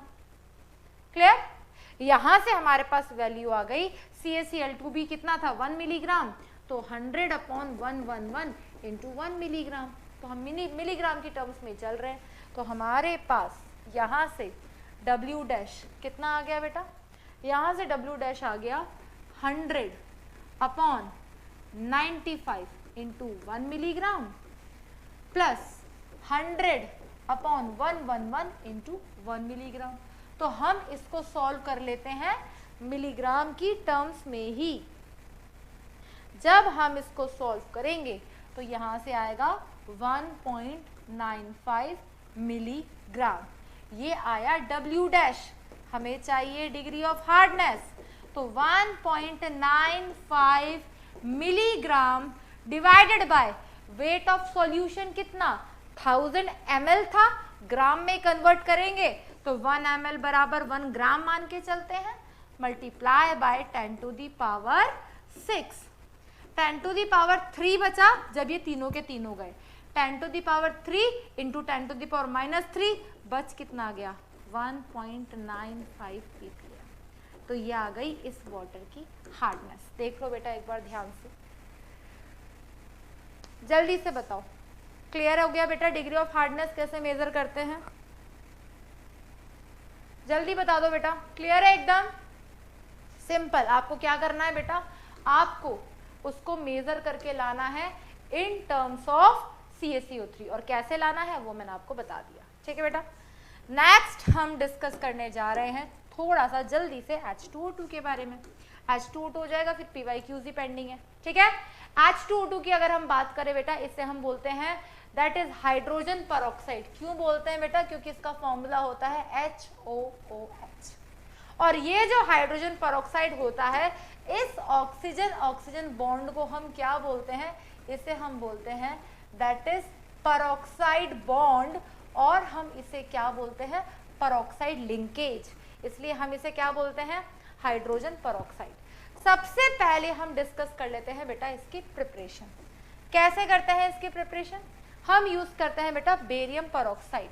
वो हर कंपाउंड बेटा जिसमें परऑक्साइड बॉन्ड प्रेजेंट होता है, वहां पर 50% पॉसिबिलिटी होती है कि हम H2O2 का फॉर्मेशन कर सकते हैं। तो हम क्या रिएक्शन कराते हैं बेटा, सबसे पहले हमारे पास ये जो BaO2.2H2O प्रेजेंट है, H2O2 जो प्रेजेंट है, यस नो वॉइस, त्रिभुवन कुमार आप अकेले हो बेटा जिसको वॉइस नहीं आ रही है, और भी कोई बेटा जिसको वॉइस नहीं आ रही है, क्योंकि अभी डांट खाने वाले हैं कुछ बच्चे। यस, जब हम रिएक्शन कराते हैं बेटा इसी BaO2 की, बेरियम परऑक्साइड, क्लियर, इस बेरियम परऑक्साइड की रिएक्शन ये क्रिस्टलाइन फॉर्म में एग्जिस्ट करता है, इसकी हम रिएक्शन कराते हैं एसिडिक मीडियम में। अब एसिड हम यहाँ पे क्या यूज करते हैं, दैट इज डाइल्यूट या कोल्ड H2SO4। डाइल्यूट भी चलेगा, कोल्ड भी चलेगा, क्योंकि हमें इन रियल यहाँ से चाहिए क्या, हमें यहाँ से मिलने वाले हैं H+ आयन।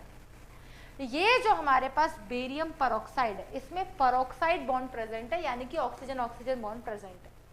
यहां से हमें क्या मिल जाएगा बेटा, ऑक्सीजन ऑक्सीजन बॉन्ड, यहां से मिल जाएगी 2H+, ये दोनों मिलकर क्या बना देंगे, ये यहां से मिलकर फॉर्मेशन कर देंगे Ba+2 SO4-2 DSO4, साथ में क्या बन जाएगा H2O2, साथ में क्या निकल जाएगा बेटा, साथ में ये वाटर के मॉलिक्यूल्स। तो यहां से हमारे पास किसका फॉर्मेशन हो गया बेटा, H2O2 का, इसे हम कहते हैं हाइड्रोजन परऑक्साइड। तो हमने एसिडिक मीडियम लिया, ये जो परऑक्साइड बॉन्ड होता है ये तो नहीं टूटेगा, ऑक्सीजन ऑक्सीजन बॉन्ड जो प्रेजेंट है एसिडिक मीडियम में रिएक्शन कराई, हमें यहाँ से 2H+ आयन मिल जाएंगे। ये 2H+ आयन इस ऑक्सीजन ऑक्सीजन बॉन्ड के साथ मिलकर क्या बनाएंगे बेटा, हाइड्रोजन परऑक्साइड। तो यहाँ पर क्या लिखा हुआ था, and removing excess of water of evaporation under reduce pressure give hydrogen peroxide. Under reduce pressure क्यों बोला, क्योंकि हमें यहाँ के बॉन्ड को नहीं तोड़ना है, ऑक्सीजन ऑक्सीजन बॉन्ड को नहीं तोड़ना है, तो हम क्या करते हैं प्रेशर को रिड्यूस करते हैं ताकि अट्रैक्शन बना रहे मॉलिक्यूल्स के बीच में। तो ये आपने जब सेपरेशन मेथड पढ़े होंगे ऑर्गेनिक कंपाउंड्स के, तब भी आपने इस टर्म को सुना होगा, डिस्टिलेशन अंडर रिड्यूस प्रेशर। तो यहाँ पर हम क्या कर रहे हैं, बॉइलिंग कर रहे हैं। हमने इसको क्या किया, ये जो हमारे पास एसिडिफाइंग मतलब एसिडिक मीडियम में हमने एसिड की प्रेजेंस में इसको क्या किया है, सिंपल हमने इसकी रिएक्शन कराई है। तो यहाँ से क्या हुआ बेटा, under reduce pressure oxygen oxygen bond भी नहीं टूटेगा, मॉलिक्यूल्स के बीच में अट्रैक्शन रहेगा, यहाँ से 2 H+ आयन मिलेंगे जिसके साथ H2O2 का फॉर्मेशन हो जाएगा। नेक्स्ट प्रिपरेशन हमारे पास क्या है बेटा, दैट परऑक्सी डाइसल्फेट। परऑक्सी डाइसल्फेट किसे बोलते हैं, एक बार स्ट्राइक करेगा आपको। परऑक्सी डाइसल्फेट में भी हमारे पास ऑक्सीजन ऑक्सीजन बॉन्ड प्रेजेंट होता है।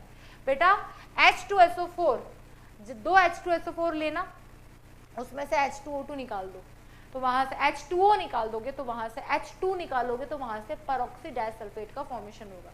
ये हम पढ़ेंगे बेटा oxo acids of sulphuric acid में। तो ये हमारे पास H2SO4 होता है, ठीक है।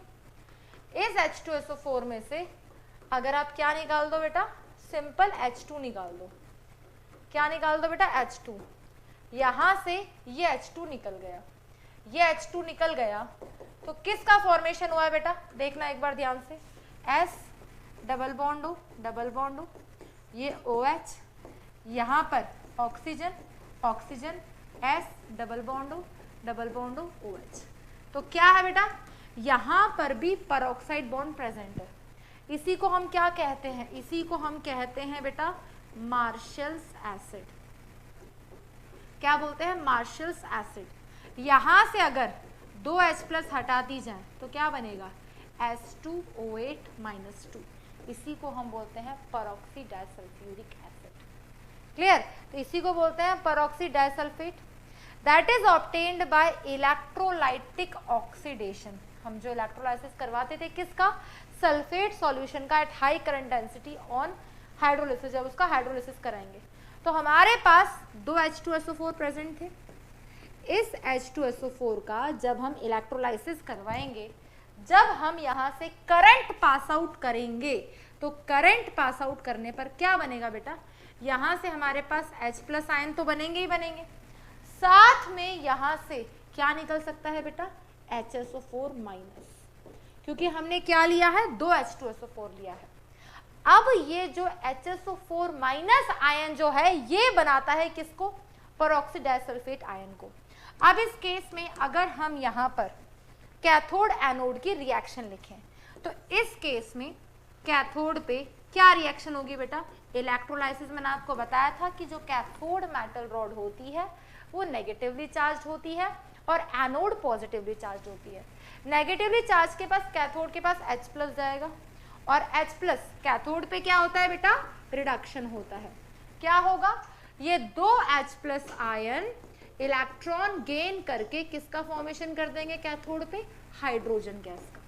लेकिन बेटा एनोड पे यहाँ पे क्या रिएक्शन होगी बेटा, एनोड पे क्या होता है, एनोड पे होता है ऑक्सीडेशन, और ऑक्सीडेशन मतलब क्या होता है बेटा, लॉस ऑफ इलेक्ट्रॉन। तो हमारे पास यहाँ पे क्या प्रेजेंट है, हमारे पास HSO4- आयन प्रेजेंट है। ये जो हमारे पास 2 HSO4- आयन प्रेजेंट है, ये इलेक्ट्रॉन लूज करेगा और फॉर्मेशन करेगा H2SO8- का।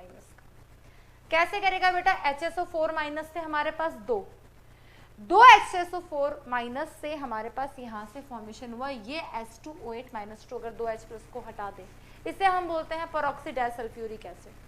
और ये जो हमारे पास प्रोडक्ट्स बने इसके इलेक्ट्रोलाइसिस के, तो प्रोडक्ट्स हमारे पास क्या बने ऑफ इलेक्ट्रोलाइसिस, कैथोड से हमारे पास बना हाइड्रोजन गैस, और एनोड पे हमारे पास क्या बना, H2S2O8। अब ये जो H2S2O8 बना है, यहीं से हम ऑब्टेन करते हैं किसको, दैट इज H2O2 को। कैसे, इसका हम इलेक्ट्रोलाइसिस करवा देंगे। तो ये जो H2S2O8 है, जिसे हम कहते हैं परऑक्सी डाइसल्फ्यूरिक एसिड, अब जब हम इसका इलेक्ट्रोलाइसिस करवाएंगे, वाटर के साथ रिएक्शन कराएंगे, तब हमारे पास किसका फॉर्मेशन होगा बेटा, यहाँ से यहाँ से फॉर्मेशन होगा HSO4 माइनस का और H2O2 का। क्लियर? तो इस तरीके से H2O2 का फॉर्मेशन होता है। सबसे पहले हमने इलेक्ट्रोलाइसिस किसका कराया बेटा? 2 H2SO4 का। तो यहाँ से HSO4 माइनस निकलता है, 2 H प्लस आयन निकलेंगे बेटा, बिल्कुल, और 2 OH माइनस आयन निकलेंगे और यहाँ से H2O2 की प्रिपरेशन हो जाएगी। क्लियर? मैम सल्फर का ऑक्सीडेशन स्टेट +6 है क्या? बिल्कुल बेटा, सल्फर 6 बॉन्ड बना रहा है तो उसकी ऑक्सीडेशन स्टेट बिल्कुल +6 होगी। ठीक है, तो सिंपली पूरी प्रिपरेशन को रटना नहीं है, बस क्या किया बेटा, यहाँ पर भी परऑक्साइड बॉन्ड प्रेजेंट था, यहाँ पर हमने इसकी एसिड के साथ रिएक्शन कराई तो यहाँ से हमारे पास H2O2 बना। यहाँ पर भी जिसको हम यूज कर रहे हैं परऑक्सी disulphate obtained by electrolytic oxidation, यहाँ पर हमने इसका कराया तो हमारे पास फॉर्मेशन हुआ H2O2 का, जिसे हम कहते हैं दैट इज H2O2। क्लियर? बिल्कुल बेटा, हैवी वाटर का जिक्र हुआ है यहाँ पर, इसको D2O2 को बनाने के लिए भी यूज करते हैं। This method is also use to prepare D2O2 in lab. Same method, इस H2H2O8 की जगह हम क्या यूज कर लेते हैं बेटा? K2H2O8। बिल्कुल, जब हम यहाँ पर K2H2O8 की रिएक्शन करा देते हैं D2O के साथ। क्यों बेटा? क्योंकि H2O और D2O की लगभग सारी केमिकल प्रॉपर्टीज सेम है except bond dissociation enthalpy. Clear? क्योंकि इसकी बॉन्ड डिसोसिएशन एंथैल्पी ज्यादा होती है। तो यहां से क्या बन जाएगा? 2KdSO4 साथ में बन जाएगा D2O2, ड्यूटेरियम परऑक्साइड। क्लियर? तो इसको बनाने के लिए भी यूज कर सकते हैं।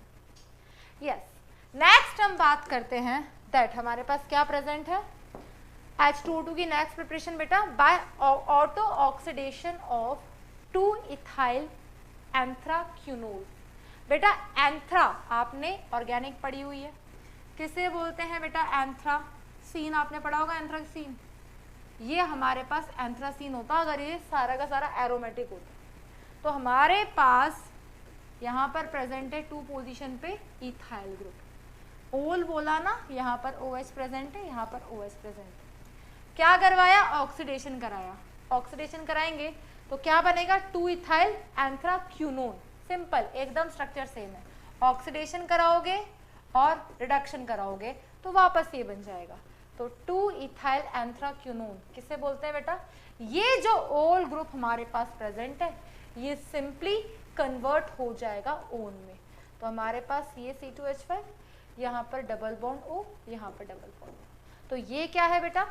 दैट इज 2-इथाइल एंथ्राक्यूनोल, 2-इथाइल एंथ्राक्यूनोल, और ये हमारे पास प्रेजेंट है 2-इथाइल एंथ्राक्यूनोन्स।